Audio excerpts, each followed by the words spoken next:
s'il vous plaît, joignez-vous à moi pour donner de la tzedaka plus que d'habitude. Et à la prière, à Kadosh Baruch Hu, à Dieu.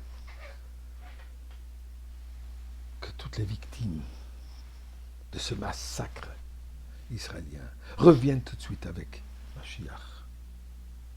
Que tous les otages reviennent sains et saufs immédiatement.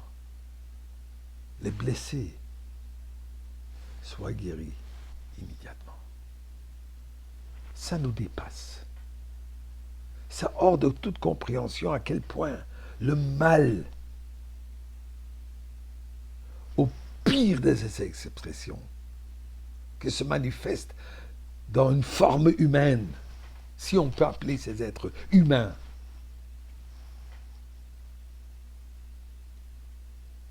comment est-ce que ça peut se passer?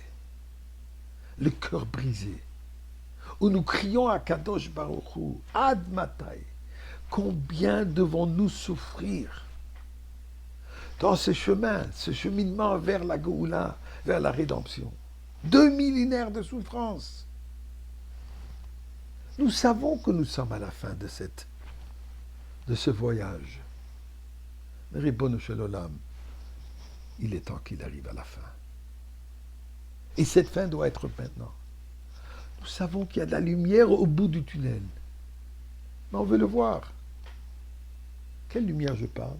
Eh bien, je veux partager avec vous ce que je considère une prophétie d'un des sages, des maîtres chassidiques dans les années 1850, 1860, 80, 90. Au nom de Rabbi Meir Yehuda Shapiro, qui habitait dans la ville de Bukowsk, qui a fait un sefer qui s'appelle Or la Meir, la lumière pour briller. Aussi, je suppose, un jeu de mots de son nom, Meir Yehuda. Meir, lumière, Yehuda, la tribu de Yehuda.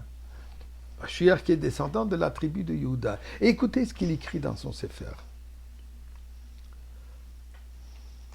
Nous savons, nous dit le Midrash, que Égypte, l'exil d'Égypte, encapsule toutes les exils.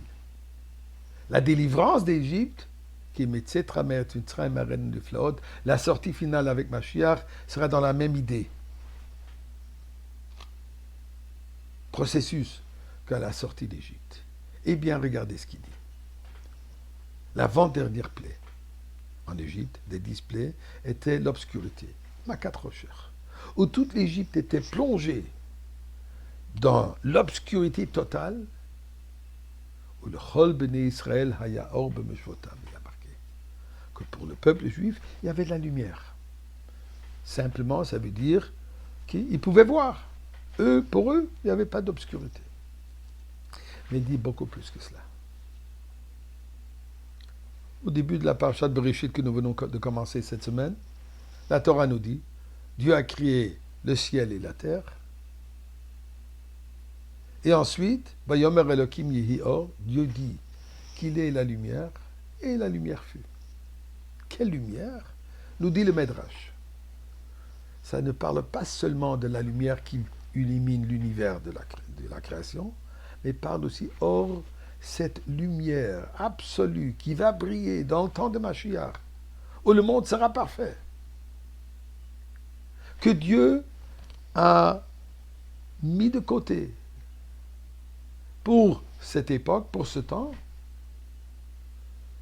durant cette plaie d'obscurité pour les Égyptiens, Am Israël, le peuple juif, a pu bénéficier un peu, a eu un reflet de cette lumière chez eux.